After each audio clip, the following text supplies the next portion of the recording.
Insellem lilek li qed tismani il-paċi miegħek. Nilqek għal programm ieħor u liet is-Sultan. L-isem tal-Missier, tal-Iben, tal-Ispirtu Santu. Amen. Nadu għar-riflessjoni tagħna tal-lum. Ma nibqax ngħix fl-ingann. Huwa interessanti ħafna jekk naqraw il-Vanġelu ta' San Mattew kapitlu 26. Hawnhekk għandna żewġ personaġġi li huma ħafna qrib il-ħajja tagħna. Għandna l-Pietru u l-Ġuda. Il-Knisja tqabbelhom ħafna dawn it-tnejn. Dan il-kapitlu 26 għandna it-tradiment ta' Ġuda. Fil-vers 14 insibu dan. Imbagħad wieħed mit-tnax jismu Ġuda l-Iskarjota marant il-qassisin il-kbar u qalilhom: xi tridu tatuni u jiena nagħtikom lil Ġesu f'idejkom? U huma taw 30 biċċa tal-fidda bħala ħlas. Minn dak il-ħin beda jfittex okkażjoni tajba biex jagħtihom lil Ġesu f'idejhom. Minn vers 20 sa 25 imbagħad insibu għal ħin ta' filgħaxija qgħad fuq il-mejda flimkien ma' 12. U waqt li kell qal: tassew ngħidilkom li wieħed minnkom se jitradini. U ma bdew isewdu qalbhom ħafna u kull wieħed minnhom beda jsaqsih: jaqgħu jien mulej? U Ġesu weġibhom: dak li jmittidu u jbilli l-ħobż fi platt wieħed miegħi, dak li se jitradini. Bin il-bniedem imur kif hemm miktub fuqu, imma ħażin għalih dak il-bniedem li permezz tiegħu bin il-bniedem ikun moti f'idej l-edewwa, kien ikun aħjar għalih dak il-bniedem li kieku ma twieled xejn. Qabeż Ġuda dak li tradiħu qallu: jaqgħu jien Rabbi. Wieġbu Ġesu: int qiegħed tgħidu. Ekku, Ġesu hawn jagħmel profezija fuq Ġuda.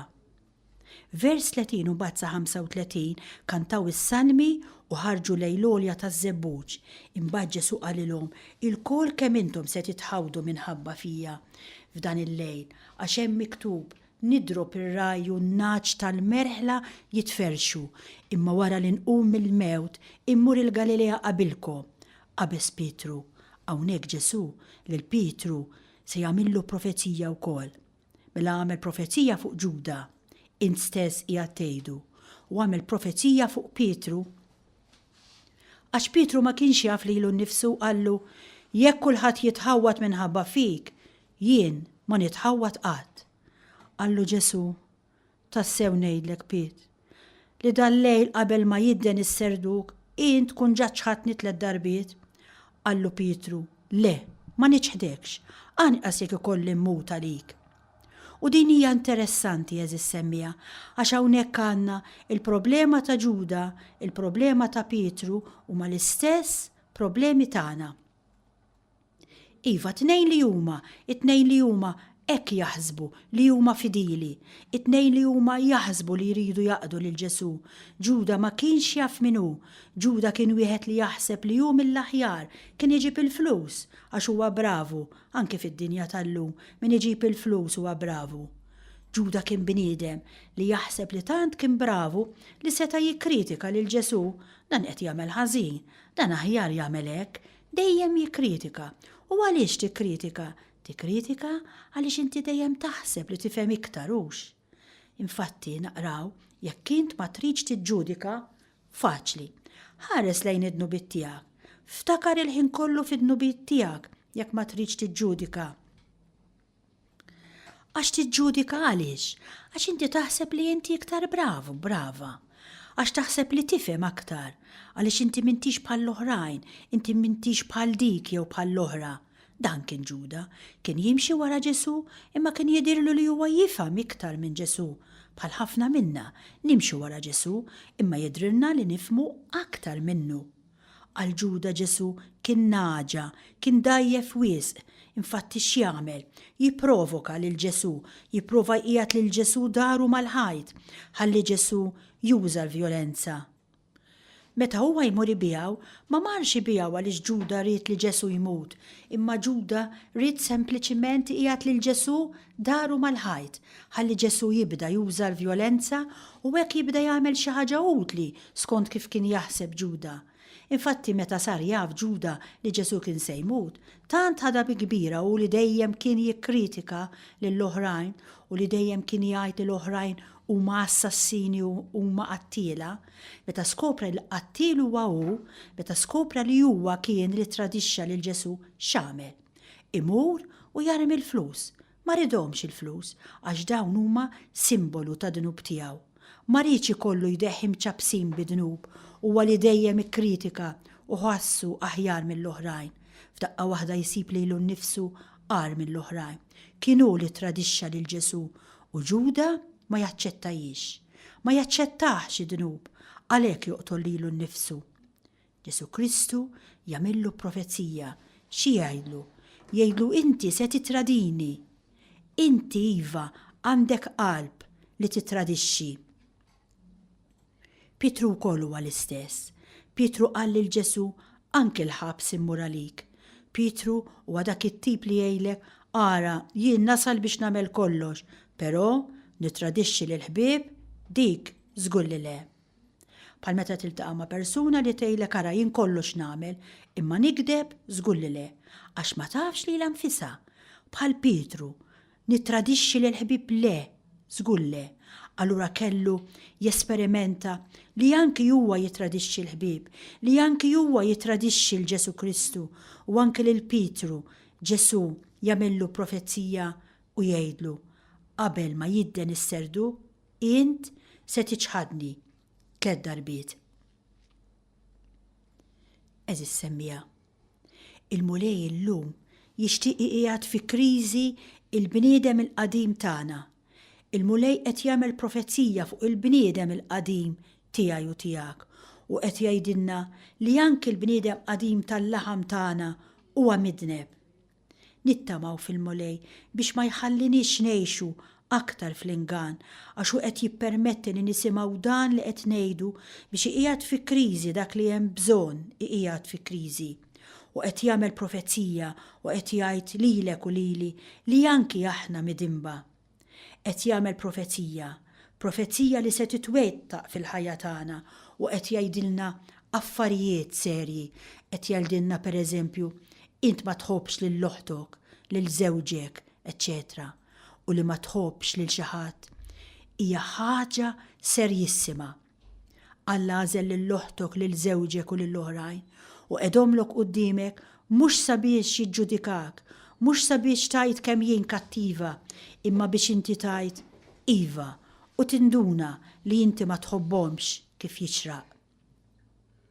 Bħalma kien jagħmel Ġesu mal-Fariżej. Ġesu kien jiġibilhom in-nies ħżiena ħdejhom u huma ma kinux jissapportuhom u Ġesu kien jgħidilhom qed tara ma tħobbuhomx intom. Il-mulej tagħna familja u lil dawk ta' madwarna għaliex sabiex niskopru x'hemm fil-qalb tagħna. Kull persuna għandha x-xogħol tagħha u ħadd mu barra minn postu, imma ngħinu lil xulxin ħalli niskopru minn aħna tassew aħna. Ħadd mu tajjeb, imma x'inhija l-problema? Ġesu Kristu jiġi jagħmlilna profezija. Imma meta jagħmlilna din il-profezija u jurina fi xaħna ikun qiegħed jissogra ħafna, Jissogra għaliex? Palma s-sogra ma' Ġuda. Għax wieħed jista' jgħidlu le jien midimba, midneb, mhux veru. Pereżempju jgħid jiena nobot l-oħti, mhux veru, nobot l-ommi. Jiena marbuta mal-flus, jien mhux veru. Jien għandi dnubiet tas-sesswalità, jien mhux veru. Jien ma nħobbx lill-oħrajn, jien x'inti tajt, mhux veru. Ekku, jien ma naċċettax. Ekku, qed jissogra ħafna Ġesu Kristu. Jien ma naċċettax dak li qed jurini permezz tal-oħrajn u ngħidlu mhux veru jien hekk, veru xi qaddiża minix, imma lanqas jien dak li qed tgħidli inti. U Ġesu qed jirriskja bħalma rriskja ma' Ġuda. Malli Ġesu u rih huwa min huwa lil Ġuda mar u għatel lilu nnifsu bideh għax ma oġbitux ir-realtà li huwa skopra. U allura ħafna drabi anki jien u int malli Ġesu jurina aħna minn aħna ma naċċettawx. Nitfgħu il-ħtija fuq l-oħrajn, nitfa' ħtija fuq kulħadd, it-tort huwa mhux tiegħi imma tal-oħrajn. U aħna nżommu ruħna safja u allura min jagħmel hekk ibati immens. Jien ukoll jista' jiġrili bħal Pietru. Meta Pietru nduna li huwa midneb, meta nduna bir-realtà li huwa jiġħad lil Ġesu Kristu fisem Alla lil dik il-mara jien lil dan ir-raġel lanqas biss nafu. Beda jaħlef isemmi lil Alla bħala xud fisem Alla jien lil dan ir-raġel ma nafux. Meta Pietru irrealizza x'kien għamel li huwa qatt ma basar għax ma kienx jaf lilu nnifsu, malli Ġesu Kristu urih min kien, huwa irrealizza propju huwa min huwa. Pietru minflok ma ta' qalbu, minflok ma huwa dispra bħalma għamel Ġuda, minflok ma martalla huwa beda jibki. Din kienet is-salvazzjoni tiegħu. U f'dak il-biki jiltaqa' mal-ħarsa ta' Ġesu, Ġesu li ħares leh. U xraf il-ħarsa ta' Ġesu. Ma rax pretenzjoni, ma rax ċanfira, imma ra imħabba. Pietru, jiena nħobbok. Din kienet is-salvazzjoni. Kien hemm bżonn li jesperimenta dan sabiex il-qudiem Pietru jsir il-Papa. Għax il-qofol tal-Kristjaneżmu x'inhu? Il-qofol tal-Kristjaneżmu huwa li Alla lilna iħobbna midinbin. Dan huwa l-qofol tal-Kristjaneżmu. Mhuwiex li jiena tajba, li jiena onesta, li jiena ma nafxiex. U biex niskopri li Alla lilna jħobbna midinbin, Alla m'għandux triq oħra li jurina li aħna midinbin. U din hija l-aktar ħaġa tqila bħalma ġajedna. Ġesu Kristu qed issemmija m'għandux ħaġa oħra li fjurik min int u x'int. Għalfejn jagħmel hekk? Jagħmel hekk mhux biex jikkastigak, mhux biex taqta' qalbek sabiex inti tajċaru każa, imma propju sabiex inti tiskopri li inti għandek xi ħadd li tassew jieħu paċenzja bik. Imminti sisterx skoprejt f'Ġesu Kristu. Min hu Ġesu Kristu għalik? Jien ngħidilkom li jien f'Ġesu Kristu skoprejt il-paċenzja kbira li għandu miegħi, is-sabar kbir li hu għandu miegħi li jiena midimba u xorta waħda u jkompli jistenna hemmhekk, qiegħed hemmhekk il-ħin kollu. Dejjem barra mill-bib jgħidli nista' nidħol Sister Teresa, ngħidlu mhux għalissa mulej u jgħidli all right u jibqa' hemmhekk jistennini. Is-sabar trement. Dan li skoprejt Ġesu Kristu kemm hu paċenzjuż miegħi. Nittama li intom ukoll tiskopru dan. Ekku ejja nisimgħu silta żgħira mużikali I will never forget you. I will never forget you, my people. I have carved you on the palm of my hand. I will never forget you. I will not leave you orphaned. I will never forget my own.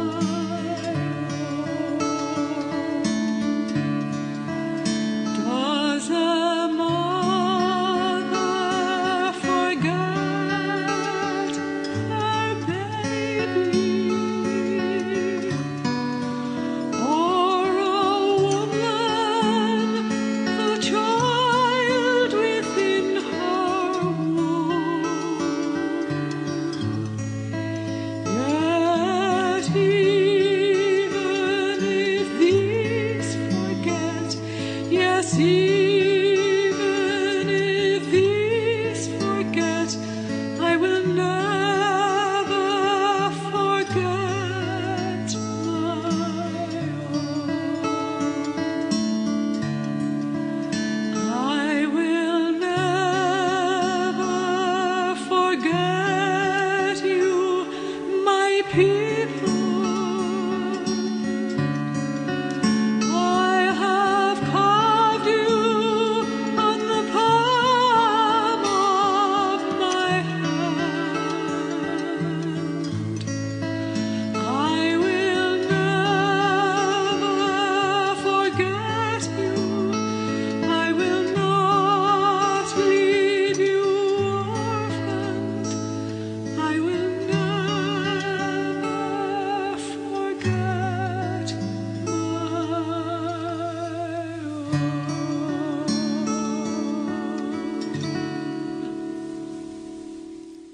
Eżis semmija, Alla jrid jaddina minn proċess. L-ewwel tiskopri dnub, ħalli mbagħad tiskopri l-imħabba tiegħu lejk midimba. Bil-mod il-mod, intom tindunaw ħaġa waħda, ħaġa stupenda, li kull ħaġa li tiġri għas-salvazzjoni tagħkom, għaliex Alla huwa l-ewwel kawża ta' kollox, huwa l-kaġun ta' kollox. Hija ħasra li aħna ħafna drabi nifqu fuq il-kawżi sekondarji. Jekk xi ħadd lili għamilli azzjoni ħażina, inkun bella li nieqaf fuq il-kawża sekondarja. Jiġifieri nieqaf fuq il-persuna li lili għamlitli azzjoni ħażina. Għax wara dik il-persuna hemm Alla. U Alla li qed jippermetti li dik il-persuna tagħmilli azzjoni ħażina. U Alla li qiegħda kwieta u kalma fuq ix-xogħol u tiġi dik il-persuna arrabjata tiġi tinfex fija. U inti tgħid, ħarja ħasra din kif irrovinat lil ġurnata. Tkun bela jekk inti tieqaf fuq dik il-persuna li għamlitlek hekk. Mur wara dik il-persuna għax dik il-persuna hija biss strument f'idejn Alla. Mhux għax dik għamlet tajjeb tagħtik dinbet. Imma mur wara d-dnub ta' oħtuk u wara x'jrid jgħidlek il-mulej. Dan huwa s-sigriet li nifmu li kull ma jiġri għas-salvazzjoni tagħna. Ja ħasra li aħna mħabba dina l-ossessjoni fuq il-proġetti tagħna ma nippermettux li Alla jmexxi l-ħajja tagħna, li aħna rridu assolutament il-ħajja kif irridu aħna, kif ipproġettajnija aħna, anki f'affarijiet tajba ta' jiena ma rrid xejn ta' kull ma nixtieq mulej li nkun b'saħħti ħalli nkun nista' naħdem għalik. Alla ma jridekx taħdem għalik. Alla jridek toqgħod hemm fis-sodda u rajt bla saħħa, tħares leħ, da kull ma jrid u tgħidlu grazzi u int tkun qed issalva d-dinja. Għalhekk hemm bżonn li kontinwament nitolbu lil Alla jenna nintrabtu mar-rieda mqazza tiegħu. Mhux kemm taħdem uħti u tagħmel xogħol għalih, forsi b'dan int tkun qed tinbena int. L-importanti hi li nagħmlu dak li jrid hu. L-importanti li ma nħallix il-proġetti tiegħi jikkundizzjonawni b'tali mod li ma jħallunix nara l-imħabba t'Alla. Il-proġetti tiegħi huma l-barriera li lili ma jħallunix nara din l-imħabba ta' Alla.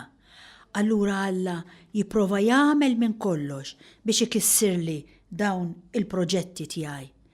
Alla żissemmija għaliex jagħmel dan kollu? Għaliex? Għal-raġuni sempliċi ħafna, għax fil-ħajja hawn wisq tbatija, hawn tant nies li qed ibatu, hawn tant nies li huma l-sira, il-sira tal-flus, il-sira tan-nisa, il-sira ta' tant affarijiet u aħna għandna teżor. X'inhu dan it-teżor? It-teżor enormi li għandna huwa il-vittorja, ir-rebħa li Ġesu Kristu diġà għaqad il-kulħadd miegħu u li ħadd mhu se jħalli lil ħadd jifridna minnu. Aħna li għandna dan it-teżor ġewwa fina, ma nistgħux ma nġorruhx. Dan it-teżor jgħajjat rebħa. X'inhi din ir-rebħa? Li Ġesu qam mill-mewt. Li Alla jħobb lil kulħadd u li xejn ma jista' jifridna mill-imħabba t'Alla. U kif allura jien ma nagħtix ħajti biex inwassal dan il-messaġġ? X'inhu dan li jġi għal xi koppji bit-tfal iħallu kollox sabiex iwasslu dina l-aħbar? X'impurtom jekk huma qegħdin jixxieħu, x'impurtom jekk huma jħallu d-dar? Imma għaliex? Għax huma skoprew xi ħaġa. Skoprew propju dan is-sigriet enormi u huma jixtiequ jwassluh lil tant nies li qegħdin ibatu ħalli ma jbatux iktar. Għax jafu li l-ħajja tagħhom kif kienet qabel ma huma iltaqgħu ma' Ġesu Kristu, allura iva jridu jwasslu din l-istess aħbar, dan l-istess messaġġ lil kulħadd. Dan hu s-sigriet tal-evanġelizzazzjoni, dan huwa n-nar tal-evanġelizzazzjoni. Nitolbu lil mulej biex lilna wkoll itina din il-ħeġġa ħalli nwasslu dan il-messaġġ ta' ferħ ma' kull min niltaqgħu. Importanti wkoll li niskopru dak li Ġesu Kristu jgħidilna. Itla fuq is-salib tiegħek u hemm issib il-mistrieħ.